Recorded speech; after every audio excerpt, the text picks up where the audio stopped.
il y a un dernier point que... Il y a beaucoup de points encore, hein, mais on ne va pas tous les aborder.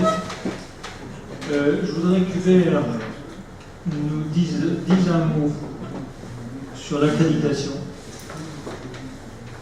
Quelques mots sur l'accréditation. Et pour ma part, je voudrais attirer l'attention des futurs chirurgiens en ce qui concerne le problème des aides opératoires. Il y a un décret qui a été rédigé déjà il y a 2 ans, qui est applicable le 1er juillet 2019, qui va mettre la profession en émoi et qui va imposer que les aides opératoires soient effectuées par des infirmières de bloc opératoire diplômées pour pouvoir avoir accès au champ opératoire. Soyez extrêmement vigilants sur ce problème.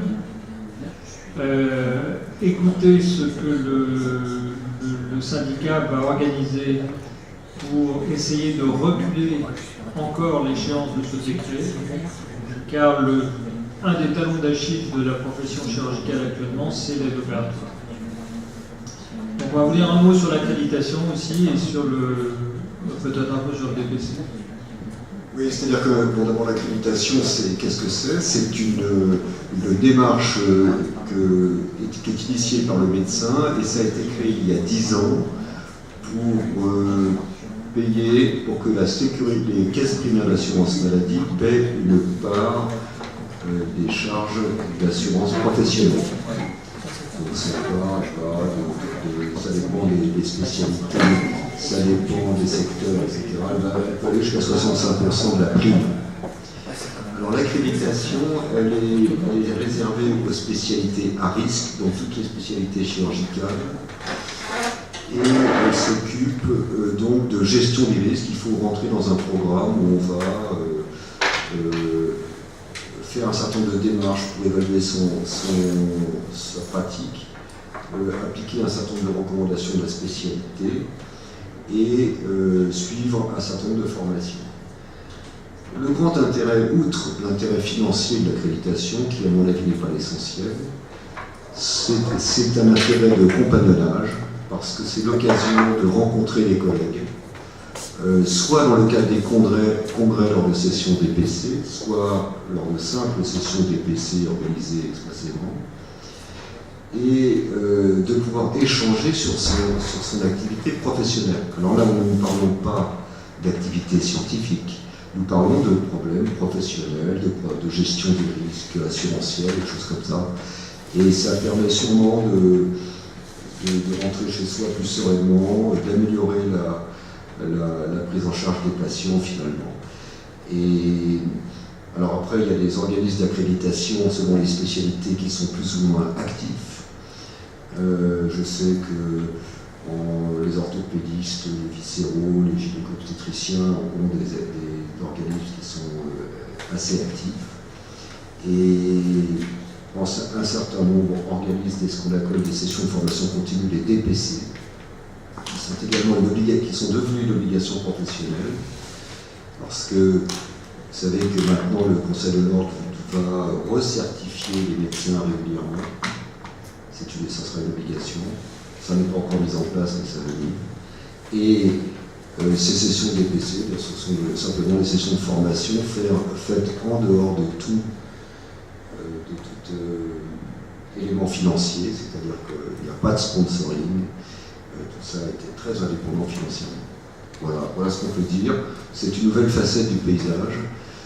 Cette accréditation s'adresse essentiellement pour l'instant aux praticiens libéraux.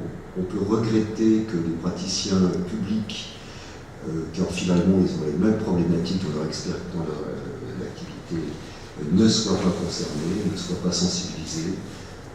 Il est fort possible que ça viendra, et je finirai en vous disant que l'Académie nationale de chirurgie va organiser une session au mois de mars prochain à l'occasion des 10 ans d'accréditation, et qui sera présidée par René Amalberti, qui est quelqu'un qui a une vision de la gestion des risques très transversale, il n'est absolument pas chirurgien. C'est un psychiatre qui a dévié vers la sécurité aérienne et la sécurité des transports, il a une vision très très large de la gestion des risques et l'entendre, c'est toujours très passionnant. Bien, merci d'avoir assisté et d'avoir écouté l'ensemble de cette séance. Bien évidemment, le flot d'informations a été considérable. Même pour nous qui sommes dedans depuis de très nombreuses années, nous avons appris un certain nombre de choses. Deux éléments. Méfiez-vous, soyez sur vos gardes. Vous allez exercer une profession libérale, vous allez réussir, vous allez avoir des chiffres d'affaires, des bénéfices de votre activité médicale. Méfiez-vous des vendeurs d'illusions. La profession médicale est une cible privilégiée pour tous les vendeurs de montages malhonnêtes, ou en tout cas non rentables. Méfiez-vous par-dessus tout de ces gens qui vont vous vendre de l'illusion. Enfin, et avant de nous séparer, je veux vous dire que nous sommes à votre disposition. Vous pouvez nous appeler l'Académie, appelez-moi personnellement, appelez Hubert Joannet.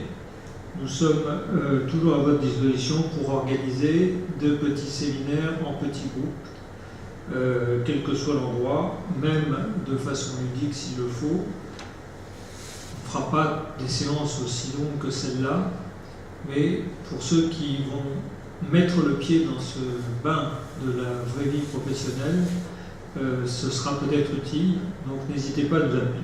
Voilà. Merci Hubert, merci à tous et au revoir.